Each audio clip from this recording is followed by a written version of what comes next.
I am Kavita Bahal. And I am Kezel Jackson. And welcome to the Live Wire. And people may be wondering, what is the Live Wire all about? It is about political science, the political landscape of the Caribbean, exposing some truth and revealing some hidden realities. And Kezel, funny enough, there's a saying, many are shocked by reality, but few by deceit. The Live Wire deals with pressing issues within our society today, without partisan or bipartisan bias.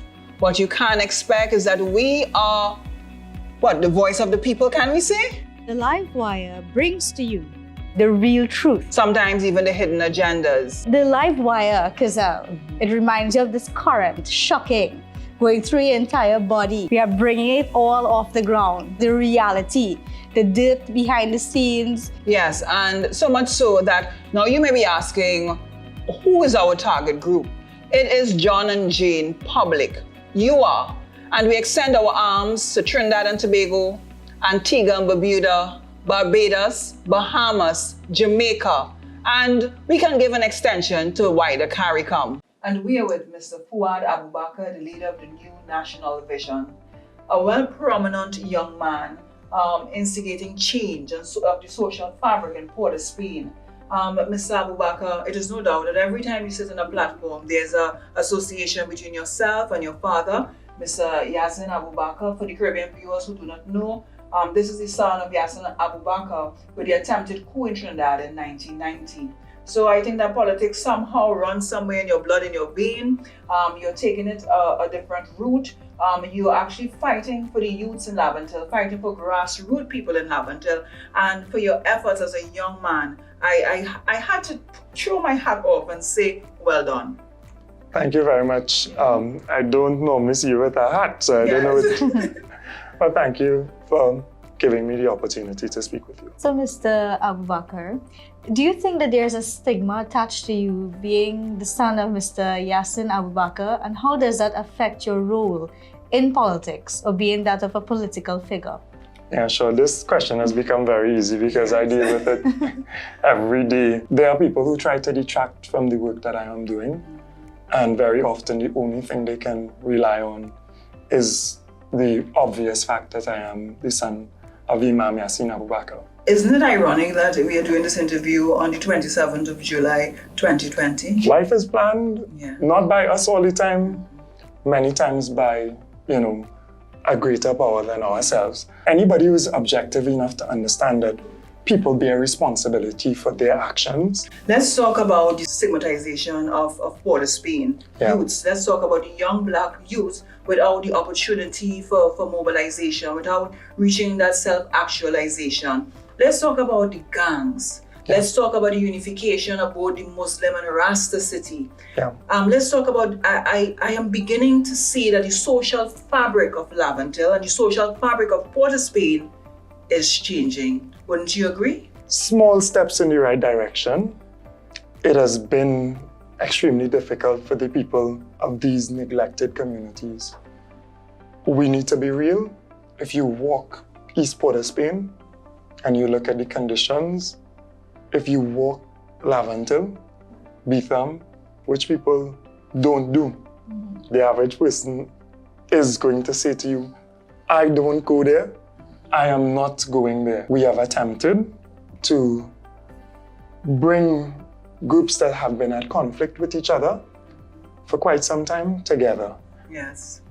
And it has worked successfully, but we have the understanding that unless with this peace there comes some type of prosperity, employment, opportunity. And there's also a culture shift in terms of the ideology of the young Black youth. There's a stigmatization, there is a correlation between the young Blacks and crime within that area. But who's pushing the drugs?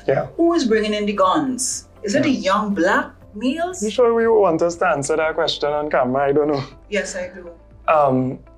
The answer is no. I can answer for you. It is not the young men and young women of those communities. They are pushers. They are drug pushers. They buy whatever they buy and they distribute on a very low level. Yes. They are not at the top of this food chain. They are fighting for survival. Yes. They are trying to market to whoever they can, whatever they get, to earn and to survive.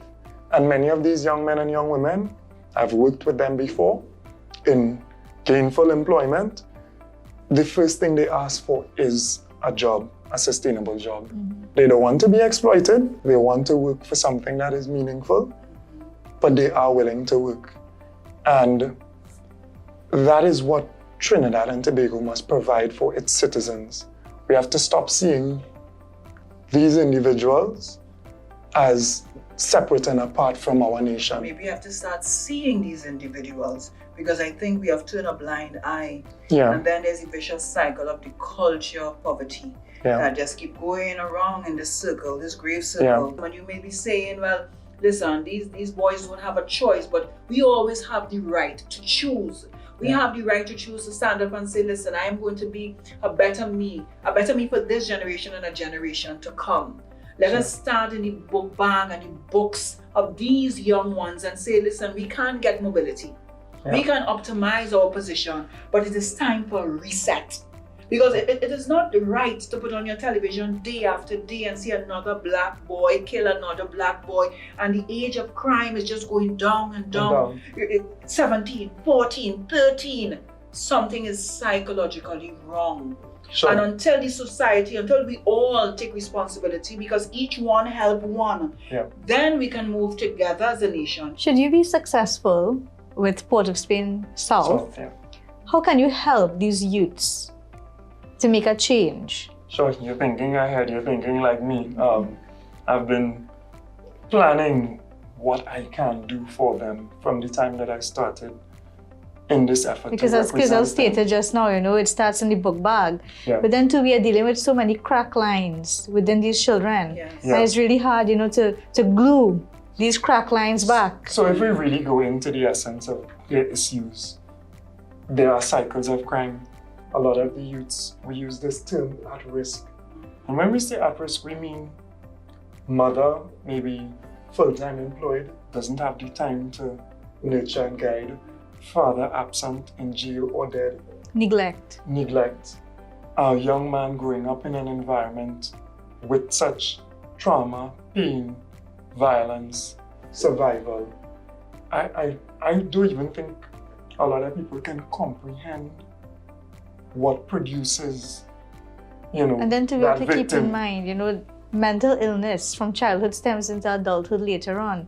So, it's really taking the horse by the rein. Because it costs us. Jail costs the society. Every single individual who's incarcerated costs us. The Attorney General put a figure to it recently. Hundreds of millions of dollars. Crime costs us. Our judiciary, our judicial system costs. What I would like to see, regardless of the election results come August the 11th, I would like to see a continuum of that effort that you started within that area. I would like to pledge our support as well to you in terms of the influence of social change within the young black male and females in that area. I would like to tell Port of Spain and these youths, yes, you can. Yes, you can be something better. Believe in better. Yes, you can believe in yourself. And look and change that picture. I embody that. So people have all these stigmas that they place on me, and I choose to rise above those stigmas. And this is what we need to start to promote, Kavita. Promote this positivity. Because as I tell people, sometimes it's easy for us to focus on the negative, what we don't have. But can we focus a little more on the positive youths? Can we highlight the positive youths from these areas? Can we show other youths that, listen, this is nobody outside of this area. This is one of us. Look, it's one of us, and he is doing it. And she's doing it. We are a resilient people. Yes, we are. are. Even with all the pressure and all the difficulty and the harsh circumstances, we still show love. I am Kavita Bahal. And I am Kizal Jackson. And welcome to the Live Wire. And today we have with us Miss Joelle D'Souza, a Hummingbird Medal recipient in Trinidad and Tobago, as well as a well-renowned animal activist. Ms. D'Souza, she's also well-renowned in politics as an independent representative. Yes. We also know that you went up for the 2015 election. But Ms. D'Souza, my question to you is, I see that you're doing a lot of work with the grassroots people. What change do you want to see implemented on the ground? Well, firstly, I met Sean Sobers, who is, as you know, the UNC candidate. Yes, he is. And Sean gave me his holistic way in which he's going to go forward. And I saw Sean more as a real, true independent and not party politics. Not partisan. And I liked his methods. He made something very clear to me. He would not just be the MP, but he would bring forward an entire group. Ms. D'Souza, you are bringing a holistic approach to bipartisan politics Correct. in Trinidad and Tobago, Correct. which is not heard of. Do you think that this is a model that can be implemented in other constituencies? Well, as you can see, in most constituencies throughout Trinidad and Tobago, we have nearly 6 and 7 independents that are going up. It has reached as far as Tobago. So yes, we have seen it. It is coming. And I believe it will start with 2020 politics here in Trinidad and Tobago. We brought forward a plan, a development plan that it's very similar. It's called the Duty-Free Waterfront. They have it in St. Martin, Turks, in America, where in Las Vegas, where they turn Vegas into that. You know, they have so many lovely theaters and so. And we have the waterfront. So we're looking at a combination of a duty-free waterfront that you can see 11 ships a day going to St. Martin, and that's bringing in diversification without having to use any major sort of monetary expense. At a time like this, when COVID-19 is crippling the world at large, when we are in an economic crisis like have never been seen before, do you think that now representatives and parliamentarians need to rise beyond their ego of partisan politics, especially in this country, and seek national interest? That is, what are we implemented? Because school is about to be reopened, and we are not sure if this would be, because we see COVID cases, it is on the increase again. In light of COVID, in light of homelessness, in light of poverty within the San Fernando environment, I know that you are also a philanthropist. You go out there, we saw you giving hampers, we saw you reaching out to the people, not just in an election campaign, but going and working the ground. Yeah. And this is something admirable, Ms. D'Souza, as well as how can government, as well as opposition, whoever that may be, come after election, work together to alleviate some of these economic problems that the real people are having? Well, first to begin, you have to stop party politics. That is the most important thing. Every time you turn on the television, you hear politicians either or fighting with one another. And they have never put the people first. With election observers not being able to come to Trinidad and Tobago, CARICOM have advocated for free, fair, and free of fair election. Correct. We see what happened in Guyana. Correct. Which was just a few months ago. We also saw what happened in St. Kitts. Correct. Is it to say that this is not a mandatory prerequisite of democracy to have election observers, be it Commonwealth observers or CARICOM observers present here for this election? First to begin, the Prime Minister went to CARICOM to ask for observers. It was asked very late, and so because of them asking so very late, I think that is the reason why we are not able to have them. I think it's absolutely necessary that we do have them, because we've, as you just mentioned, look at Guyana. Guyana is in a state of anarchy as we speak. Okay. Our Prime Minister made a comment. Our Honorable Prime Minister, Dr. Keith Rowley, he said that we are not a banana republic, meaning to say that we are not politically unstable, or our economy is not dependent on one product. We look at it, of course, if you look at Petrotrin is a fiasco. So when you ask about questioning our political stability, yes, we are not politically stable. Mr. Souza, I have one question for you. What are some pertinent issues faced right now by the San Fernando West constituents? No jobs. We have a lack of jobs. If you look at San Fernando, you'd recognize that San Fernando has produced most prime ministers, presidents. Imagine in a country at 2020, in a country as wealthy as ours, where people have billions of dollars in their bank accounts, and yet the infrastructure is so weak and ready to fall apart. It's really nice. I wish to see us do more of these segments, you know. People are very interested in other parts of Trinidad and Tobago, so I'm hopeful that we would get these messages more out. There has been a pertinent question being asked as to why do politicians switch political parties? Are there ideological ambitions behind it? Is it that they were backbenched? Are they for the people? Are they working with the people? Is there a personal gain? Are there office benefits? And several other questions arise as to why their loyalty has been switching back and forth. Let us talk about the voters and their pre-existing opinions. Do they shift to align to this change? And these candidates, they would have had what we call a collective conscience, because to belong to a group, there's some sort of conformity to norms. Now, when they make this shift, these party shifters, as we will call them, when they make this shift, there are mixed feelings. For example, the previous party, they'll feel that they are opportunistic or disloyal, and the party that they are moving to may wonder what are their real political motives. So, I don't know your take on this one, Kavita. And you know, Kizal, strange enough, is there really a personal gain? What are they going to get out of this?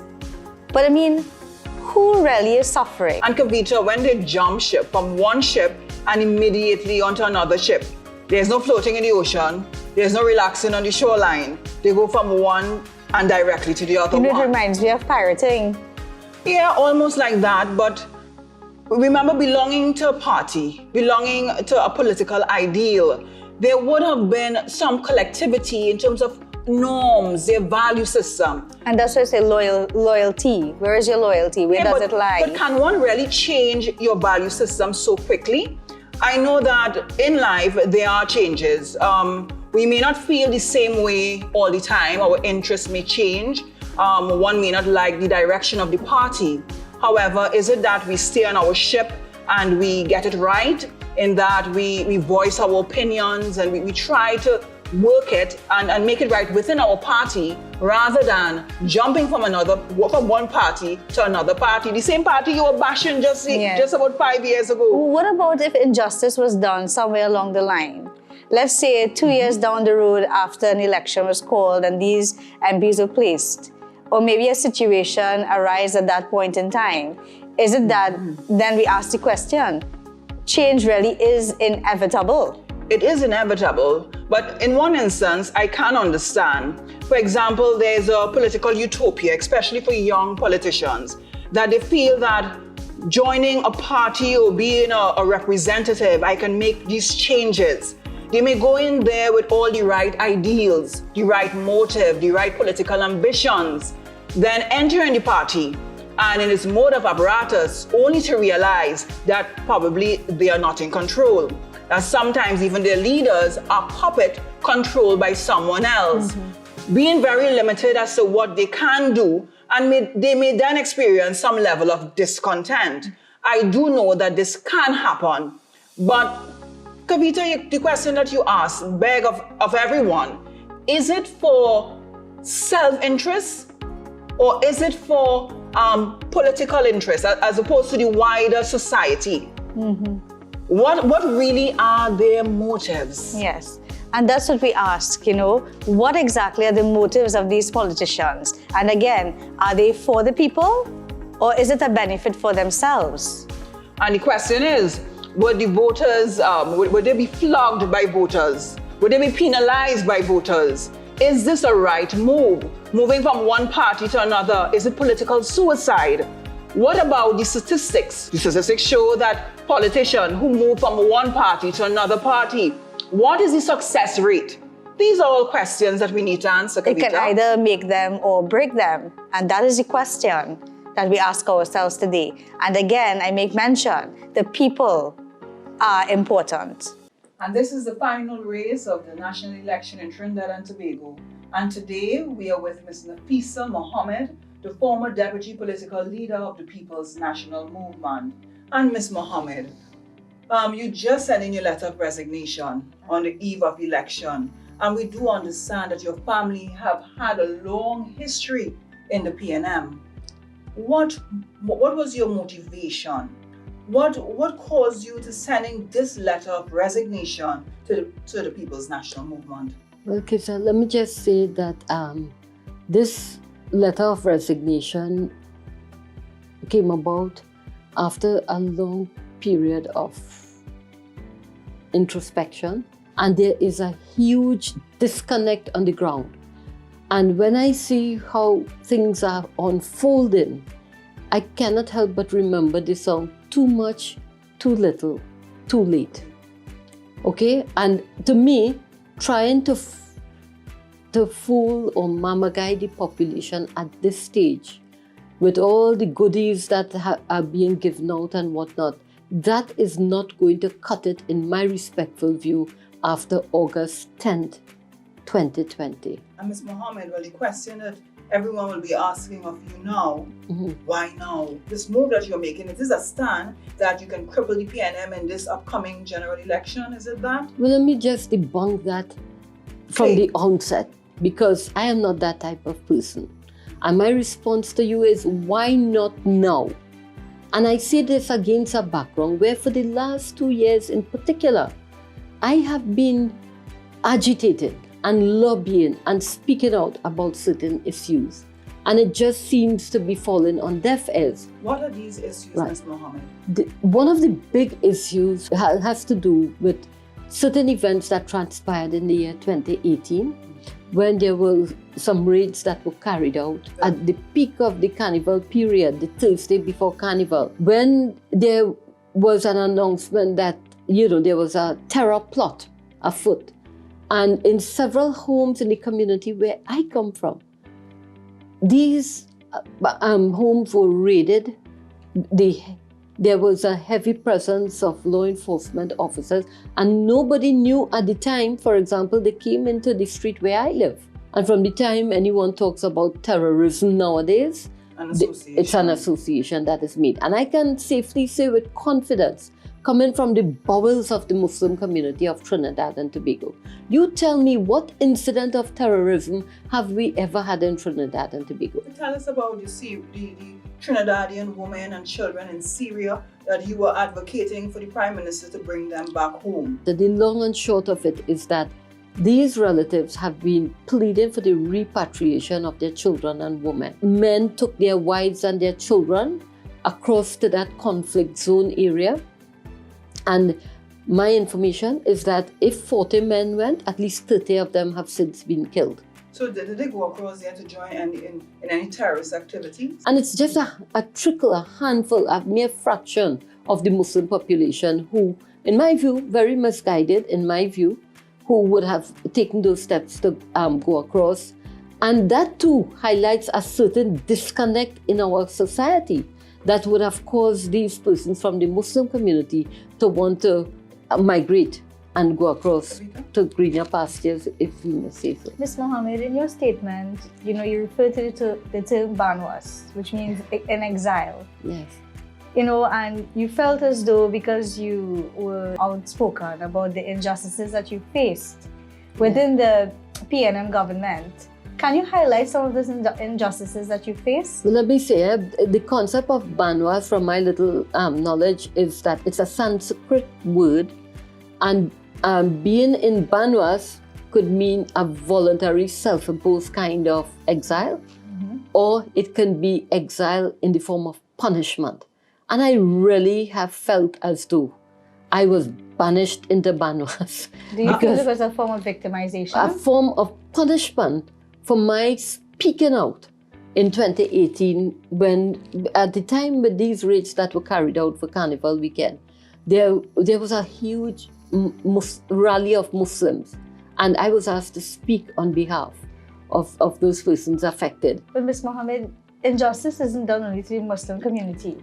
By Precisely. extension, we have the Hindu community, the Christian community. Yes. Injustice is all around. And let me say this. Recently, just before the election date was announced, what transpired in Caledonia was an injustice that the residents in the area received to have taken action. You also make reference in your writing that you felt as though you were a victim of bullying. You felt as though you were under the hands of a bully, that is our Prime Minister, the Honorable Dr. Keith Rowley, and you felt as though there's a disconnect and a lofty, aloof sense of arrogance among some of the members of the People's Let me tell you, National I Movement. have worked with the Honorable Dr. Rowley for a number of years. He's a man who I always held in high with respect. When these events happen, I do not wish to get into the details or personal issues, but I have felt as though I became a victim of political violence. You know that politics is like a game of chess, and you are silent until it's time to say checkmate. Yes, but at the end of the day, an election day is judgment day. And this is a time when people, citizens, have the opportunity to go and speak with their fingers. If you never afforded me the opportunity to be heard for all this time or whatnot, I intend to use my finger on the Monday the 10th of August to let my finger speak. I am not into balancing. I don't know how to balance. It looked like now I have to start, I don't know. I'm balancing all now, I suppose. But all I found out was that the candidate who they announced was somebody who had a road march song in 2010 called Balance. And I know the gentleman Blaze from watching him on TV. Call the video, balance. Yes, but at the end of the day, is entertainment a criteria for dealing with these issues that we are talking about? We are giving support to Mr. Saddam Hussein, who is a member of the United National Congress. Yes. But do you think you are talking about the general ideals, and it is an ideology, and as I said before, it is also a collective conscience. Do you think that the United National Congress has, they have that collective conscience? Right, the leader of the opposition wanted to meet with me. She came in the house that I was in. We greeted each other. It was the day of Eid. And I had 5 minutes with her. And I said to her, as leader of the opposition, she's the guardian of our democracy. And at that time, there was a draconian piece of legislation in the parliament, which were amendments to the Terrorism Act that was passed in 2005. Thank you, Ms. Nafisa Mohammed, for being a part of the Live Wire. It was indeed a great pleasure having you on board. Thank you so much. I want to thank you all for allowing me to be here and simply to clear up my intention and what has transpired in the last couple of days. Yeah.